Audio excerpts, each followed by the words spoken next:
Le Real Madrid toujours plus proche du titre, Manchester United rate le coche, l'Inter Milan nouveau dauphin et les dernières infos du mercato en Europe. C'est parti pour ce JT Made in Foot du 14 juillet. Et on entame donc cette édition avec la 36e journée de Liga. Le titre se rapproche pour le Real, champion en vue, titre marqué ce matin. Hier soir face à Grenade, les Merengues devaient impérativement l'emporter pour, à 2 journées du terme, reprendre 4 points d'avance significatifs dans la course à la Liga. Et les hommes de Zidane ont rapidement fait le job et mené 2-0 dès le quart d'heure de jeu grâce au but splendide de nos Français Ferland Mendy et Karim Benzema. Si le premier acte aura été archi dominé par les Madrilènes, le second acte aura été lui plus poussif. Dès le retour des vestiaires, Machis a réduit la marque pour Grenade. A partir de là, le Real n'a plus été serein une minute et s'en est une nouvelle fois remis à sa défense impériale et surtout à un Thibaut Courtois plus que décisif. Score final 2-1 et un 9e succès en autant de matchs pour la Maison Blanche qui à 2 journées du terme reprend donc 4 points d'avance sur le rival Blaugrana. Si jeudi à 21h, le Real l'emporte face à Villarreal, le club de la capitale soulèvera sa 34e Liga de son histoire. En cas de faux pas, les Madrilènes pourront espérer une contre-performance du Barça qui reçoit Osasuna à la même heure pour être sacré champion d'Espagne. Sans transition, on prend maintenant la direction de l'Angleterre où pour clôturer la 35e journée de Premier League, Man United recevait hier soir Southampton à Old Trafford et après les revers de Chelsea et de Leicester ce week-end, les Red Devils avaient une occasion en or de grimper sur le podium face au 12e du championnat. Échec de la mission pour les Mancuniens qui, après avoir concédé l'ouverture du score, ont renversé la vapeur avant la 25e minute grâce au but de Rashford et de Martial. Seulement voilà, à trop vouloir gérer leur avantage, les hommes d'Ole Gunnar Solskjaer se sont fait surprendre en fin de rencontre, concédant l'égalisation au bout du Fergie Time. Score final 2-2 et Manchester United reste donc 5e du championnat à égalité avec les Foxes et à un petit point des Blues, les Blues de Frank Lampard qui ce soir ouvriront le bal de la 36e journée de l'exercice. À 21h15, Chelsea recevra Norwich, déjà relégué, et tentera donc de reprendre provisoirement 4 points d'avance sur ses deux poursuivants. On file désormais du côté de l'Italie, où hier soir au Stadio Giuseppe Meazza, l'Inter Milan recevait le Torino 16e au coup d'envoi pour le compte de la 32e journée de Serie A. Et c'est le club de Turin qui a ouvert le score peu après le quart d'heure de jeu grâce au 6e but en 6 matchs d'Andrea Bellotti pour le Torino. Au retour des vestiaires, Ashley Young a sonné la révolte en égalisant pour remettre l'Inter dans le coup. 10 minutes plus tard, les Nerazzurri ont déjà fait le break et grâce au but de Diego Godin et de Lautaro Martinez, le score en restera là et les hommes d'Antonio Conte glanent 3 points précieux qui leur permettent de reprendre la place de dauphin à la Lazio Rome à égalité de points mais devant grâce à sa différence de but particulière. Reste donc néanmoins sur les talons de l'Inter Milan, la Lazio Rome et l'inévitable Atalanta Bergame, un petit point derrière les deux écuries. La lutte pour la seconde place promet et s'annonce acharnée jusqu'au bout en Serie A. La Juventus de son côté, à 6 journées du terme de l'exercice, conserve ses 8 points d'avance en tête du championnat. On reste en Italie mais pour passer à la partie Mercato, et ce matin au pays à la une du Corriere dello Sport, nous retrouvons Victor Osimhen. L'attaquant de 21 ans aurait, selon l'équipe, bel et bien choisi de rejoindre le Napoli cet été. Le changement d'agent récent du joueur aurait accéléré les négociations et le quotidien français rapporte ce matin que le Nigérian devrait s'engager avec le Napoli pour 5 ou 6 saisons.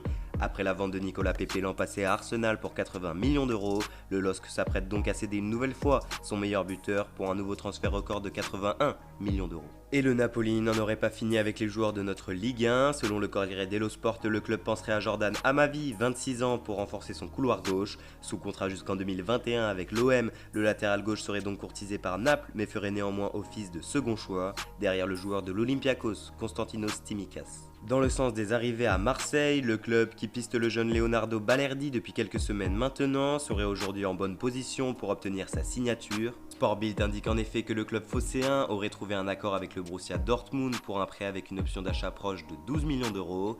Le directeur sportif du BVB, Michael Zorc, a indiqué qu'en cas de bonnes relations avec ses homologues marseillais, le club laissera partir le jeune Argentin de 21 ans, sous contrat jusqu'en 2023 avec les jaunes et noirs. Du côté de la Juventus, une prolongation de Paolo Dybala serait dans les tuyaux. C'est le directeur sportif Fabio Paratici qui a dévoilé l'information en personne au micro de Sky Italia. L'Argentin, qu'on retrouve ce matin à la une de Tuttosport, pourrait donc se voir proposer dans les prochains jours une prolongation de son contrat jusqu'en 2025. Tuttosport justement rapportait également hier que le Polonais Kamil Glik, poussé vers la sortie par l'AS Monaco, serait en passe de s'engager avec Benevento, fraîchement promu en Serie A. Pour s'attacher les services du défenseur central de 32 ans, le club transalpin devrait débourser près de 3 millions d'euros.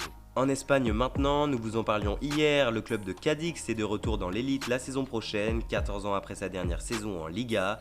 Le club du sud de l'Espagne en a donc profité pour annoncer la signature d'Álvaro Negredo, 34 ans.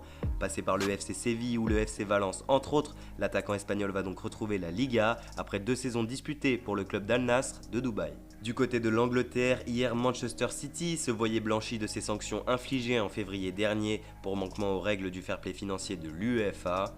L'annonce, synonyme de Ligue des Champions l'année prochaine pour les Citizens, sonne probablement l'arrivée en trombe de Manchester City sur le marché des transferts.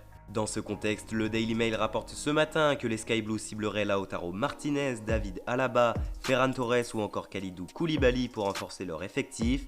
Voilà donc Manchester City de retour aux affaires, libéré de la pression d'une éviction de 2 ans en Ligue des Champions. En Angleterre toujours, le Daily Mirror, cette fois comme relayé par As, avance que Frank Lampard aurait en tête une transaction assez folle.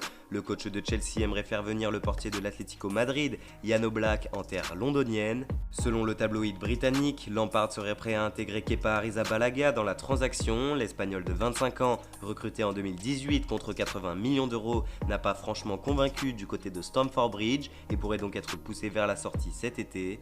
Néanmoins, le dossier s'annonce corsé, très corsé tant on connaît l'importance de Jan Oblak à l'Atlético Madrid. Ces 4 dernières saisons en Liga, le Slovène de 27 ans a remporté 4 fois le trophée Zamora du meilleur gardien du championnat espagnol.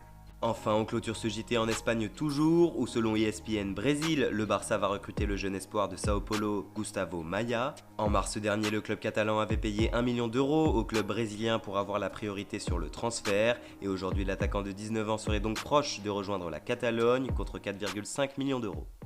Merci à tous de nous avoir suivis, n'hésitez pas à vous abonner, commenter, liker la vidéo. Bonne fête nationale à tous et on se retrouve demain pour un nouveau JT Made in Foot.